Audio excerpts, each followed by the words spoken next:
Saudações, meus amigos, como vocês estão? Sejam bem-vindos mais uma vez ao meu canal. Para quem não me conhece ainda, meu nome é Diego Rios e esse aqui é o canal em que a gente faz as previsões do futuro. Lembrando que as previsões do futuro nesse canal têm validade de apenas 24 horas. Então, para que você não perca as próximas previsões do futuro, além de clicar em gostei, inscrever-se no canal, também ativa o sininho. Assim o YouTube vai te enviar notificações sempre que eu postar um vídeo novo. Sem mais delongas, tapa no gráfico!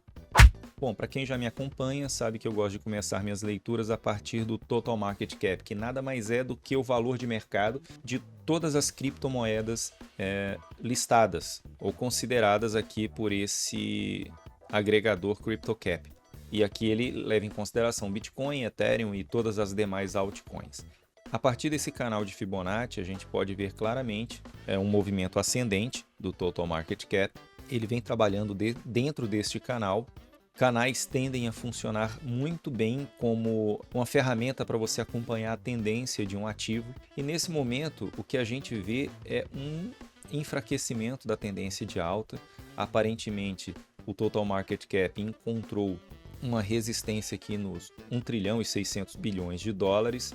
No gráfico diário, a gente vê que o Total Market Cap começou a trabalhar dentro da metade inferior do canal. É um sinal de enfraquecimento. Ele não fez um topo mais ascendente, embora tenha feito um fundo ascendente. Pode ser dentro de um fractal apenas uma onda 4 para depois fazer uma onda 5 mais acentuada? Pode ser. Nós temos que esperar para ver o que vai acontecer. Falando de dominância do Bitcoin, a gente viu uma apreciação muito grande do Bitcoin nos últimos dias, só que mais recentemente a gente também viu uma quantidade de dinheiro sendo rotacionada. O que isso quer dizer? Que desses 1 trilhão e 600 bilhões de dólares, uma parte que estava sendo alocada em Bitcoin passou a ser alocada em altcoins. É isso que a dominância do Bitcoin quer dizer, é quanto o Bitcoin captura de valor em face de todas as demais altcoins. A dominância do Bitcoin continua em tendência de alta, ou seja, enquanto ele estiver fazendo topos e fundos ascendentes, significa que o Bitcoin tende a valorizar mais do que as demais altcoins. Só que a gente tem visto também um enfraquecimento da dominância do Bitcoin e ele está trabalhando dentro de uma cunha ascendente. Cunhas ascendentes são padrões que representam o preço sendo espremido até um determinado ponto em que ele estatisticamente rompe para baixo. O Bitcoin, de fato, parece que encontrou um fraquejamento. Eu tinha expectativa de que o Bitcoin chegasse ainda até o final do ano nesses 48 mil dólares, porque é a última resistência do Bitcoin não testada desde essa queda aqui. No gráfico semanal, esse candle ainda está em formação, mas a gente vê claramente a força compradora. Como a gente vê força compradora? Ora, através desse pavio inferior aqui, ó, essa sombra inferior, ela diz para a gente que os preços chegaram a testar patamares aqui inferiores, próximos dos 40 mil dólares, mas o mercado tinha tantas ordens de compra nessa região, os compradores tinham tanto interesse em Bitcoin nessas regiões de preço, que eles empurraram novamente o preço aqui para cima. É isso que quer dizer essa sombra inferior. No gráfico diário a gente vê claramente que existe aqui uma resistência nessa região de preço, representado por esse caixote aqui. É muito provável que o Bitcoin ainda brigue aqui e somente vejamos patamares mais altos, pelo menos numa tendência diária, após ele pivotar acima dessa região aqui. Uma coisa que eu queria chamar a atenção de vocês é que o mercado, ele nada mais é do que uma busca constante de liquidez.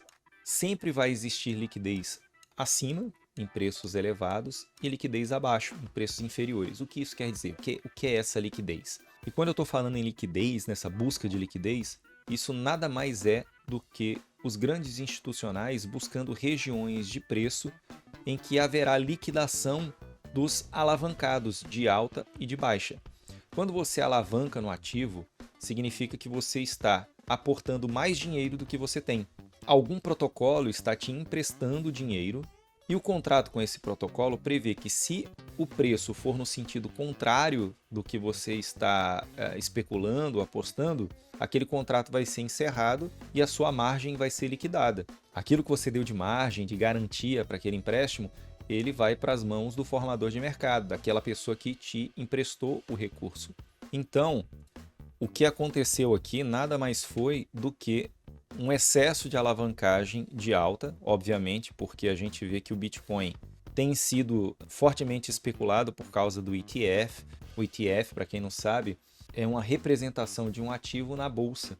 E os grandes fundos de investimento têm aplicado para a SEC, que é a CVM americana, para negociar Bitcoin e agora também Ethereum na bolsa de valores. Evidentemente, esses grandes institucionais querem comprar Bitcoin o mais barato possível. E as pessoas, no afã de ver o Bitcoin se apreciando por causa dessa busca desenfreada pela compra de Bitcoins, que tem uma quantidade limitada de emissão, eles foram no vácuo dessa busca por compra de Bitcoin, o que fez com que o preço do ativo se valorizasse. Só que nessa aí sempre tem aquelas pessoas mais degeneradas, mais insalubres, que colocam mais dinheiro do que elas têm, ou seja, elas se alavancam na compra de Bitcoin. Elas tomam empréstimos para comprar Bitcoin. E como eu expliquei, quando você toma um empréstimo, o Bitcoin ele não pode exceder o valor da sua margem. Se ele faz isso, você é liquidado. Foi isso que aconteceu aqui na segunda-feira. Mais de 300 milhões de dólares foram liquidados por causa de excesso de alavancagem de alta. E isso pode acontecer aqui embaixo também, porque em algum momento pode ter pessoas que digam, bom, agora o Bitcoin corrige forte, e aí ele se alavanca na venda e a gente vê um short squeeze. Short squeeze é esse movimento de espremer os apostadores de short, espremer os apostadores de baixa, e o preço momentaneamente faz um movimento ascendente para chegar naquele ponto de liquidação da margem das pessoas ou naqueles pontos de stop para depois o preço voltar a cair. E aí ele forma uma barrona vermelha aqui de novo, né? E a correção é algo extremamente natural, é algo que a gente vem falando.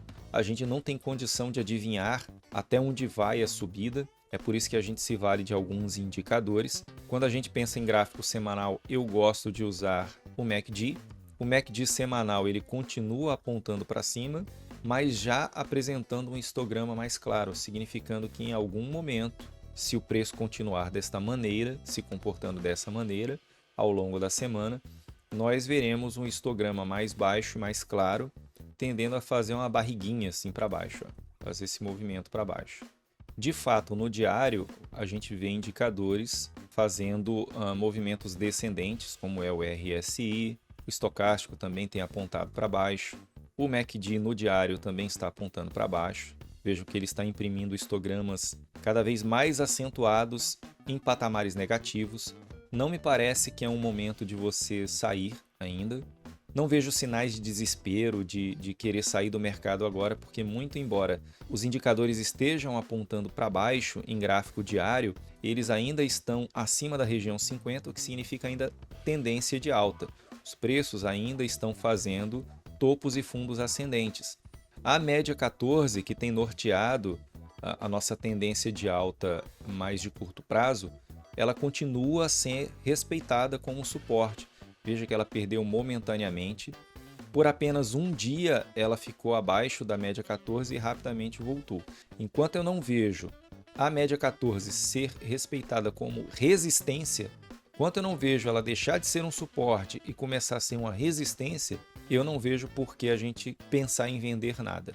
Na verdade, vender qualquer coisa nesse movimento seria um trade até agressivo.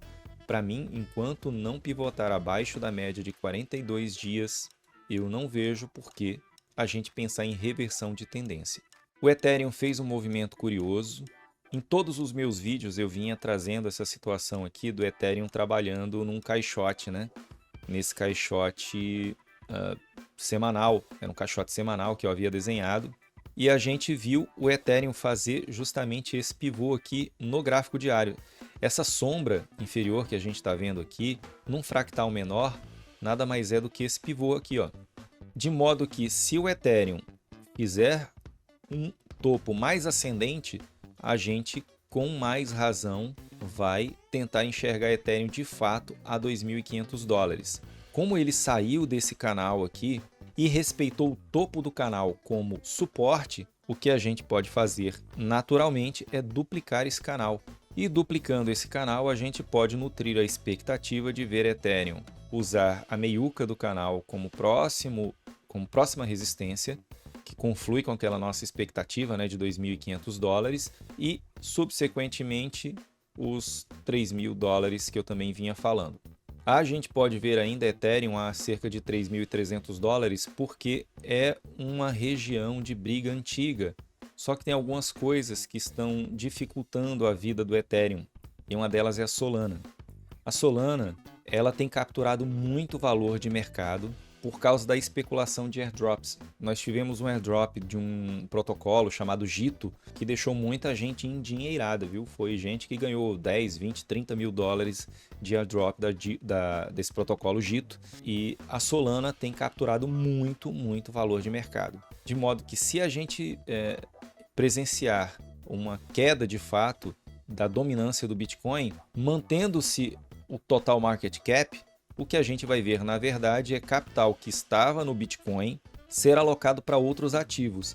E eu tenho visto que um desses ativos altamente desejados é a Solana, justamente por causa dessa season, essa temporada de airdrops. Realmente, a gente vê aqui que a Solana está dentro de uma cunha ascendente. Cunhas ascendentes têm uma propensão de serem rompidas para baixo, o preço vai se espremendo até que ela rompe para baixo, só que nós estamos num contexto que, como eu disse, me faz crer numa probabilidade deste padrão ser frustrado. Quero mostrar para vocês aqui no navegador, aqui no DeFi Lama, uma coisa curiosa. Por que eu acho que o Ethereum talvez chegue aos 2.500, mas dificilmente chegue aos $3.000? Porque a gente tem visto uma alocação de recursos, de dinheiro, em concorrentes da rede Ethereum. Veja que no último mês o Ethereum teve apenas 14% de aumento do TVL. Nos últimos 7 dias, não chegou nem a 1%. Se a gente pensa em redes concorrentes, a gente pode pegar aqui a Cardano. A Cardano teve um aumento de 86,52% no último mês, 50% aproximadamente em 7 dias apenas, para quem acha que a Cardano morreu. E a Solana, meus amigos, teve um aumento de 60% nos últimos 7 dias e 261% no último mês. E a que se deve isso?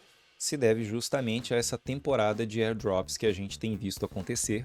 Eu mesmo comprei Solana pra caramba, muito embora eu veja uma chance de a Solana cair aqui nesse curto prazo, né? Eu comprei, mesmo com o risco da Solana devolver um pouco seu preço, porque a chance de eu ganhar dinheiro com airdrop é tão grande que, na minha opinião, compensa me submeter a um drawdown aqui.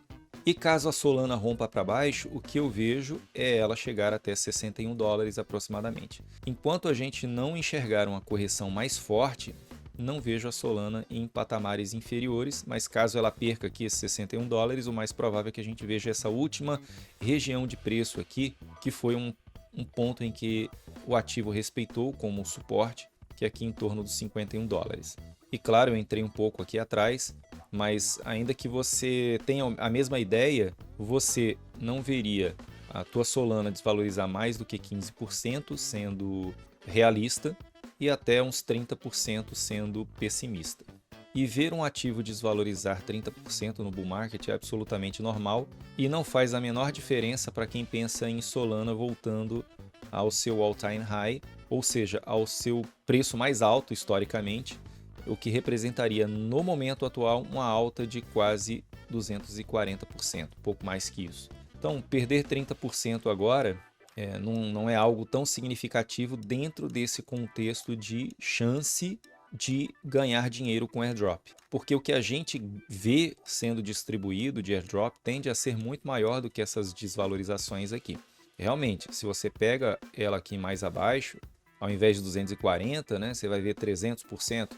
É um risco que compensa? Na minha opinião, não.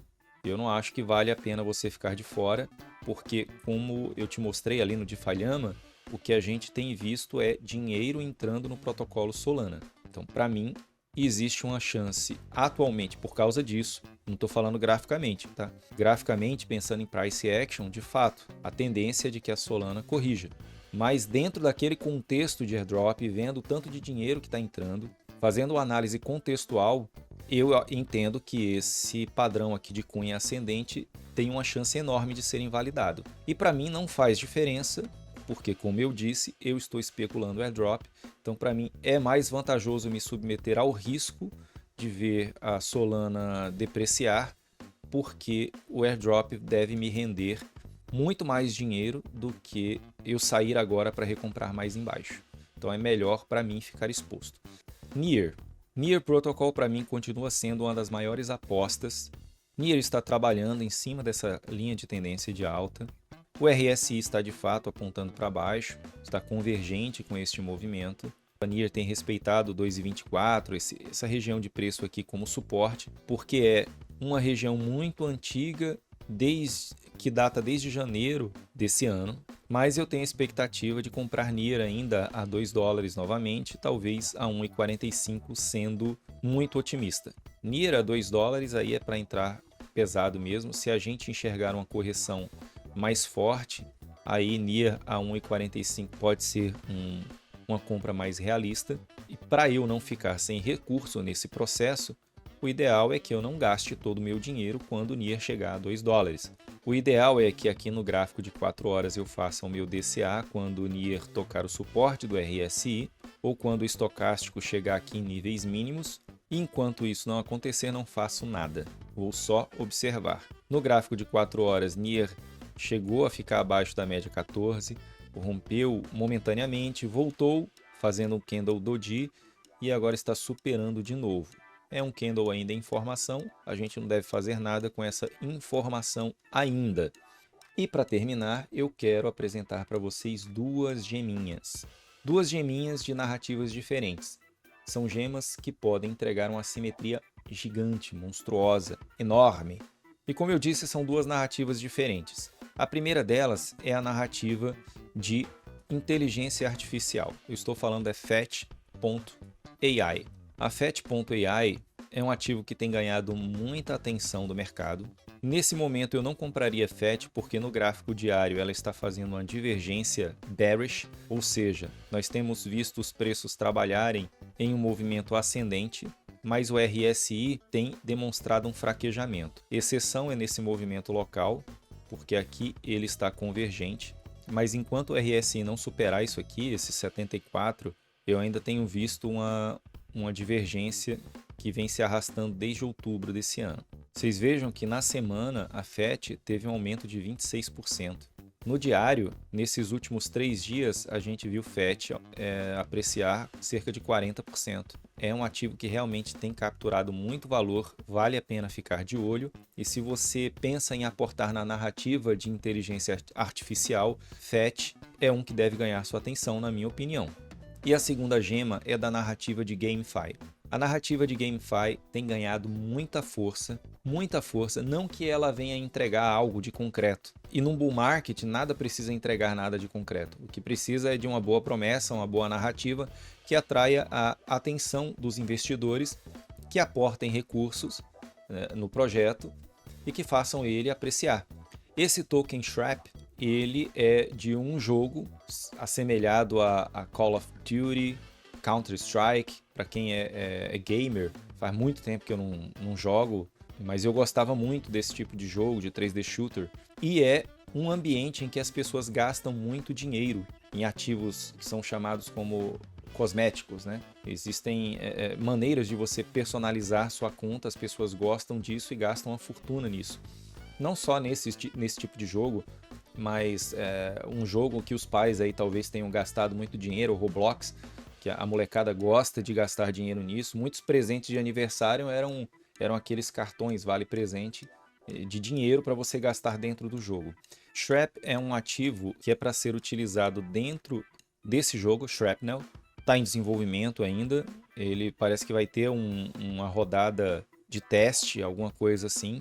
Já tem pacotes para serem comprados, Light Pack por $20, Medium Pack por $50, Heavy Pack por $100 e tem gente gastando dinheiro nisso. Não é à toa que a gente tem visto esse gráfico aqui do token SHRAP, que deve ser utilizado na economia interna do jogo, se valorizar mais de 1.100% na Bybit. Deu quase 1.200%, ou seja, 12 vezes em quanto tempo? 30 dias. 30 dias. Então, se você acha que GameFi não é uma narrativa porque você não gosta de jogo, porque você acha o jogo uma bobagem, você está por fora, talvez perdendo dinheiro. Você pode não gostar de jogo, mas eu acho que de dinheiro você gosta. E a gente não vai necessariamente em coisas que a gente acredita. A gente vai onde o dinheiro vai. E SHREP é um token que parece que vai ter esse apelo.